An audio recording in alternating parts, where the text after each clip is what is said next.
my 5 tips using my Nexus devices here. Those of you guys who have a Nexus device or just a stock Android version, and it might work for others, I just don't have all the phones, so you want to try it out for yourself. There's a little trick to your phone that I'm going to show you here. Pay attention to the toggles. I can rearrange all these, and maybe you thought you can't do that unless you're rooted, but you do not need that. Now all we're going to do is press and hold on this little, and you can see it spinning. You can see it spinning right there. I'm going to let go. System UI Tuner has been added to settings. Now we're going to scroll down and go to System UI Tuner.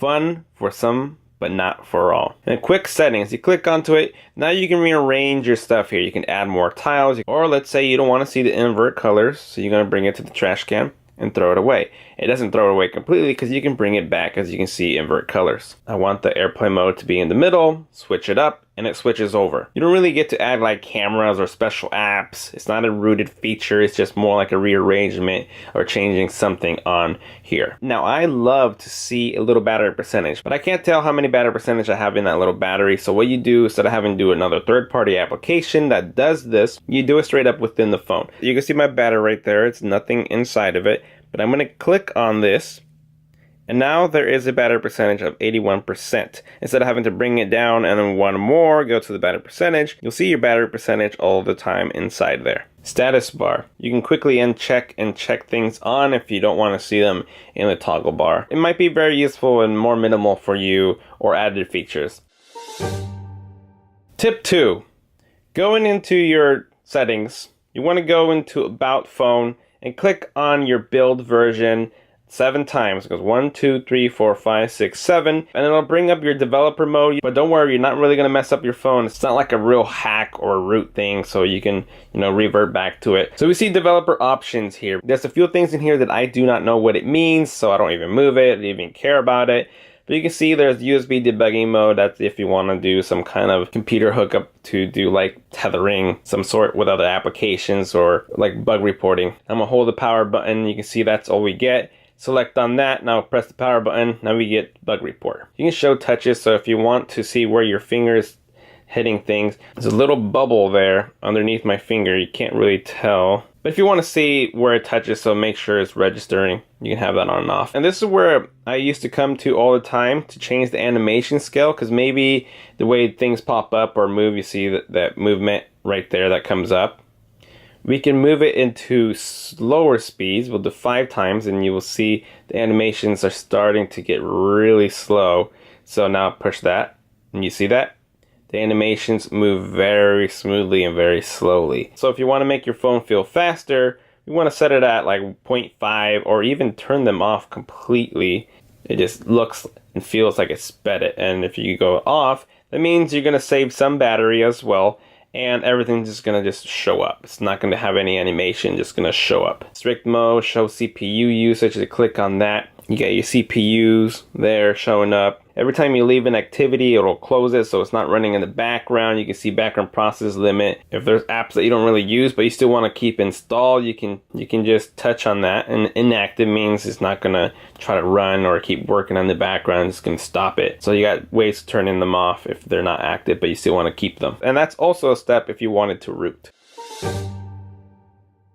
Maybe you don't have enough internal memory. You already removed your pictures, videos, and moved files over to make room, but you still don't have enough. Well, this is what you got to check out. Go into your settings, go into your storage and USB. It might say something different. Just go to your storage. As you can see here, I've only used less than 6 gigabytes on my 64 gigabyte. The reason why I don't have a lot of stuff taken, because I remove a lot of apps, I remove a lot of games, and all my pictures and videos go over the cloud on my Google Photos. So I will always have enough room. But we can see the apps are what takes the most memory on my phone. But going to the bottom, we can see cached data. There's 1.2 gigabytes of data being used, which can be released and nothing bad will happen to your phone. Let's clear that. I'm going to clear that. I've seen it up to 5 gigabytes of cached data. Now look at my memory, the 4.60. Now release more memory for me to be able to download if you weren't able to. So that's another tip there. But also, guys, I recommend storing your pictures on the cloud. Tip number 4, disabling applications. Those of you guys who have a lot of bloatware or applications that you never use but you can't remove them because you're not rooted. Play movies. Now, I can't remove Play Movies. Now, maybe your home launcher does not allow you to do it this way, But you can see I'm going to go to app info. Now if you want to go into your apps, you want to go into your settings, go to apps, and find that application again, Google Play Movies. Now I can't uninstall it because I have to have it, but I'm going to force stop it. You don't need to press that at all, but it'll say computing there, which you don't have to wait for, and you press disable. Now it says if you disable this app, other apps may no longer function as intended. Your data will also be deleted, which I'm totally fine because I don't ever use it. So I'm going to disable the app. Now it doesn't uninstall it from your phone. It just goes back to a factory version of uninstalling. It is disabled now. Let's go back into the drawer and you will see that it's no longer there. So I won't be annoyed with applications that are in my drawer, or it just won't be popping up or stuff being updated for it because I don't have it ready for it to try to work. So that's a disabled option. If you needed to bring it back, go back into your applications. If you don't have the option to choose from disabled, enabled, or applications, it's always going to be at the very bottom. And click on that, you see disabled. And those are the disabled applications.